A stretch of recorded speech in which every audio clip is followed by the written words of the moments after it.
right, y'all. So the other day I was on stream talking to some homies and we started theorizing and discussing about Zunisha, what her crime was, and you know what part of like the nakama she was for Joyboy and things like that. Now this was in the middle of a stream, but it still had, you feel me, recorded, get it edited and all that for y'all, you feel me? So that's what today's video is going to be about: Zunisha and Joyboy, and what kind of nakama that Zunisha was to Joyboy. But of course, before we get into the video, if you like this, make sure you hit that like, and if you want more One Piece videos like this, make sure that you turn on those post notifications and you hit that subscribe button, man.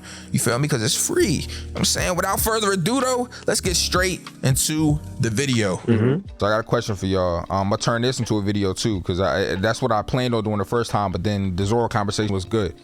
But question, right? Let's talk about Zunisha, bro, because that's my favorite part of this chapter. My favorite is just the little dialogue between Momo and Yamato is what I'm most interested in, because now we have, like, you know, 100% confirmation. Like, we know that Zunisha is nakama to Joyboy from 800 years ago. So let's talk about Zunisha for a second. What do y'all think? And I know Sweaty probably have thought about this. What do y'all think Zunisha's crime was? Zunisha's the one that made Joyboy fail. No, I feel like, see, the thing is, I think Joyboy, like, and everybody lost. We know for a fact that Joyboy has, on 2 separate occasions, or at least 2 references to Joyboy, have both talked about him making promises he couldn't keep. Fishman Island being the most obvious one, because it's on the poneglyph, right? Right. Zunisha is the companion of Joyboy that has been punished since the Void Century. So to me, I think that Zunisha's punishment is possibly self-inflicted, and the reason why Zunisha is punishing herself is because she's the one that made Joyboy fail to make his promises. Do you think she might have, like, asked so you somebody? think that this is a self punishment? I do. Because every single suggestion of Zunisha's punishment has never once suggested who could have or would have possibly inflicted the punishment. The fact that she's a companion of Joyboy, and we know that Joyboy apologized for his failures, from a captain perspective, if we look at it from a captain perspective, right? If Zoro did something that made Luffy fail, Luffy privately may argue with Zoro, but Luffy would never publicly say it was Zoro's fault. He would always say, "I'm the captain," right? Yeah. If Joyboy is of a similar vein, which is easy to imagine, then it makes sense to me that Joyboy failed. Obviously, Joyboy's failure, whatever it is, could be for a vast majority of reasons. But the most obvious one to me is because of all the hints we've been getting, is Joyboy is the reason why. Zunisha is the reason why Joyboy failed. Okay. Someone asked why I'm calling Zunisha her.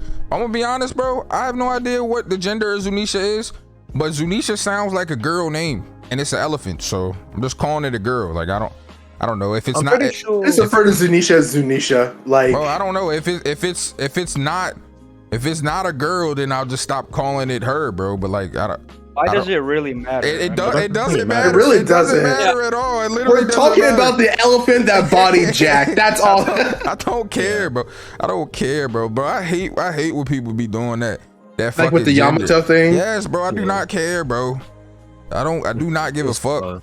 At the end of it, I'm like, I don't have a problem with Yamato. I have a problem that Yamato is a character now in both Naruto and One Piece, and I have to specify who I'm talking about. I don't give a fuck. Well, I mean, you don't have to do that. Ahmed said it was confirmed she was a she and Zo. I don't know. I don't think it's confirmed. It's hinted. Like Oda said that, like when he was referring to her, like outside of the manga, like that was a her. Like he put down. I think it's in an SBS. In an SBS, he put her. Well, I don't care if it's a she, her, they, whatever it is, I'll call it that when I find out. I honestly just don't care, bro. Like, but you just like the character. Yeah, exactly. But the crime. So Sweaty's idea is that the crime is a self punishment. Like, I'm punishing myself because I failed to, you know, do whatever with Joyboy, help him, or I'm the reason he failed.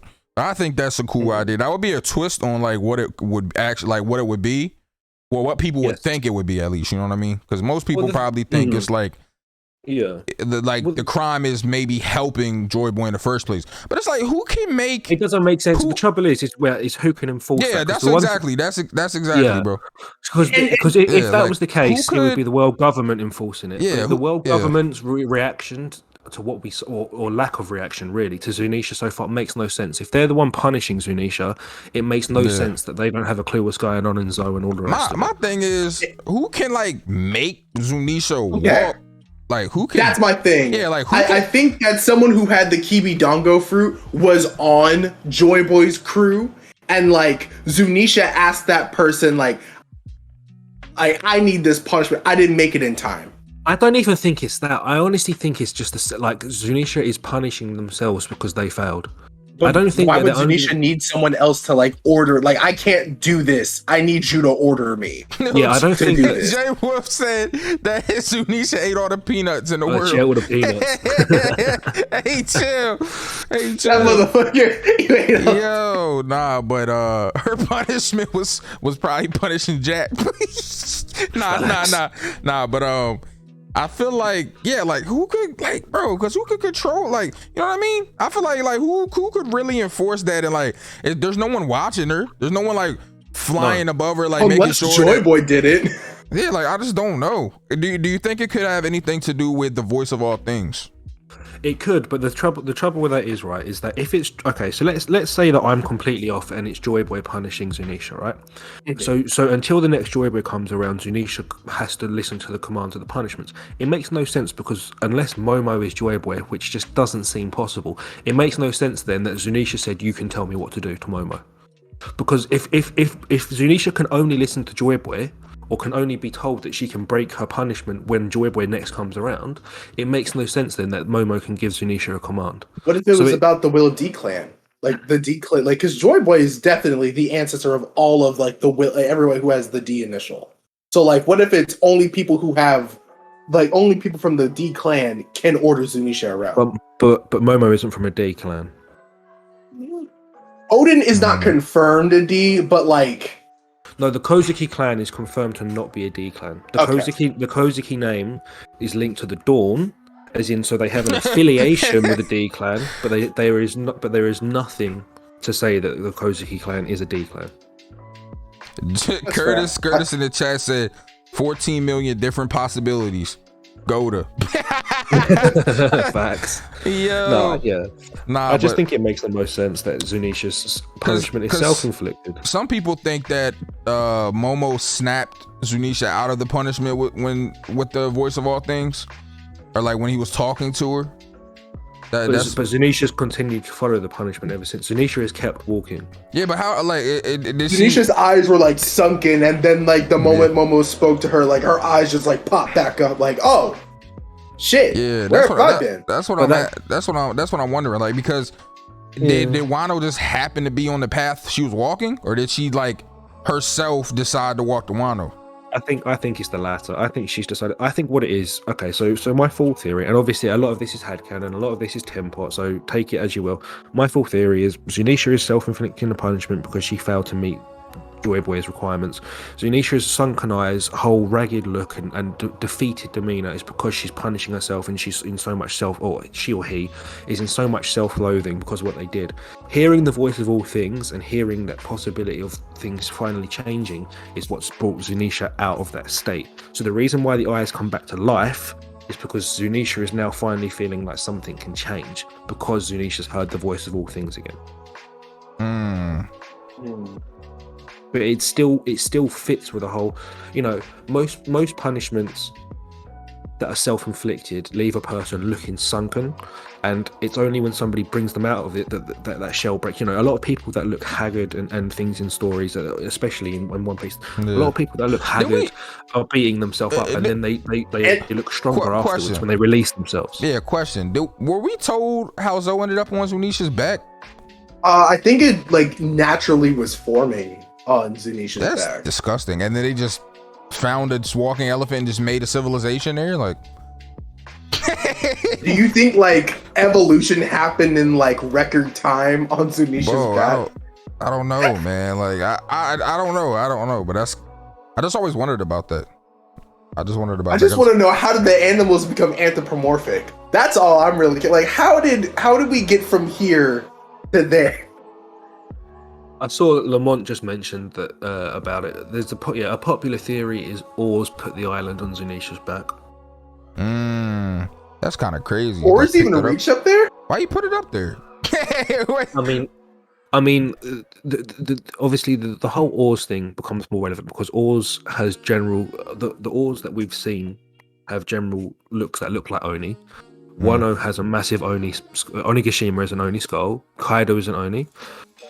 And Zunisha is walking to Wano. So there apparently is some kind of connection between Zunisha and Wano has some kind of connection with Onigashima, and Onigashima has some kind of connection with Oni. So there's some kind of weird loop that you can try and make through that. But the trouble is that it's all very conjecture right now. Yeah. Muhammad says Zunisha's name in kanji means elephant lord. It does. What if civilization in Zunisha is one of the ancient countries? Or you mean ancient kingdoms? I think that's what they meant. Yeah, so basically what they're saying is they're carrying part of the ancient kingdom on their back.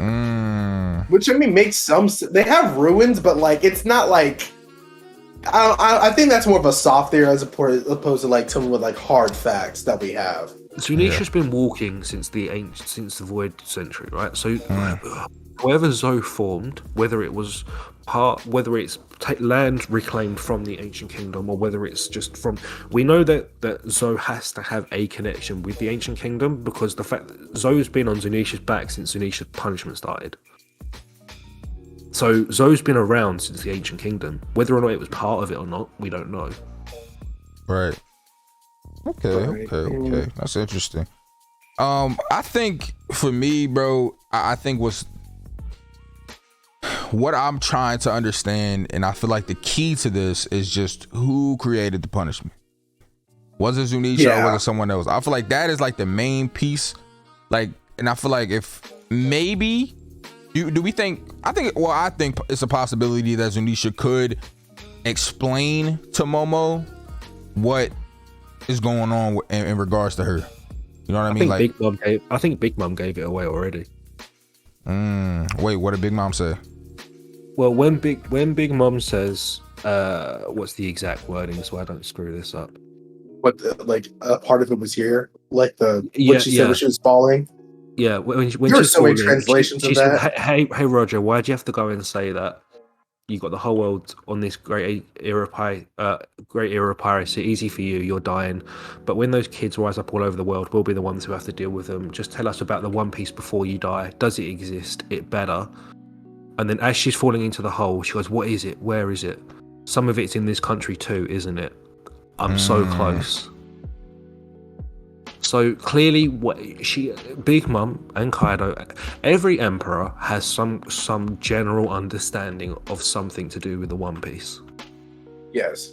So the fact that Big Mom and Kaido, Big Mom in a more literal sense, but Kaido has hinted it as well. The fact that Big Mom and Kaido have both said that we know something to do with or some part of the One Piece is on this island, whilst talking about Wano and Onigashima, just a massive clue that there is clearly some kind of link there.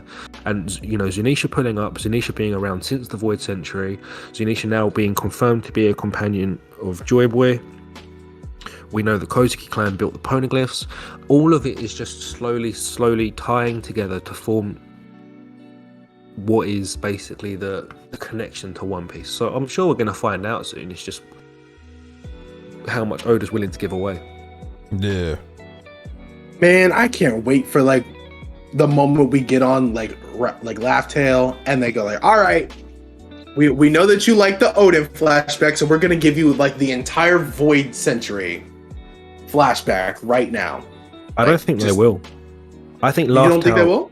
No, Laugh Tale, I think we will get some flashback probably toward what caused the Void Century, but I don't think we're going to get the full thing because I think what Laugh Tale is it's a poneglyph and it's a record that says what they failed to do and says their story, because you know the whole reason why Roger named it Laugh Tale is because it's a tale that made him laugh. So Laugh Tale, Raft Tale is a story.